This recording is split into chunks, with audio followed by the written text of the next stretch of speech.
বাংলাদেশের সম্ভাব্য প্রধানমন্ত্রী জামায়াতের আমির ডক্টর শফিকুর রহমান বলে মন্তব্য করেছেন মিলন ভট্টাচার্য নামের এক হিন্দু নেতা।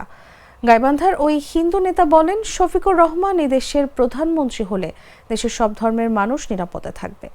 আওয়ামী লীগ সরকার হিন্দুদের ব্যবহার করে সুবিধা নিয়েছে। এদেশের ইতিহাসে কোনো দল হিন্দুদের মন্দির, বাড়িঘর পাহারা দেয়নি, কিন্তু জামায়াতে ইসলামী আমাদের বাড়িঘর পাহারা দিয়েছে। মঙ্গলবার জেলা জামায়াতের কর্মী সম্মেলনে গাইবান্ধা ইসলামিয়া উচ্চ বিদ্যালয় মাঠে আমন্ত্রিত অতিথির বক্তব্যে এসব কথা বলেন মিলন ভট্টাচার্য।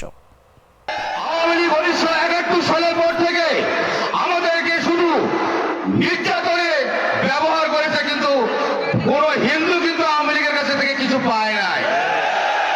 এই আওয়ামী লীগ আমাদের এখানে বন্দুক ফুটাইয়া তারা এই দেশের অর্থ লুট করে বাইরে নিয়ে গেছে, আর আমরা হিন্দু সনাতন ধর্মাবলম্বী যারা তারা আছি একদম নির্যাতিত অবস্থায়।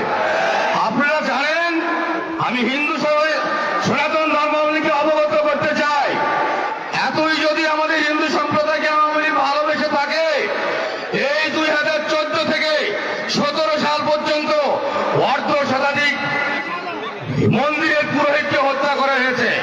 আপনারা কয়জন পুরোহিতের বিচার চেয়েছেন? কয়জন পুরোহিতের বিচার পেয়েছেন? আর আজকে এই ইসকন সদস্য চিন্ময় প্রভু নিয়ে আপনারা লাফালাফি করতেছেন। এই চিন্ময় প্রভু ইসকন সদস্য যারা আমাদের হিন্দুদের মধ্যে বিভেদ সৃষ্টি করেছে, আপনারা উত্তরবঙ্গে ইউটিউব সার্চ দিলে দেখতে পারবেন। রায়ন চক্রবর্তী শুভ, তার সঙ্গে এই ইউনিয়ন এই ইসকন সদস্যদের কত বাক বিতণ্ডা হয় বা হয়ে আসছে।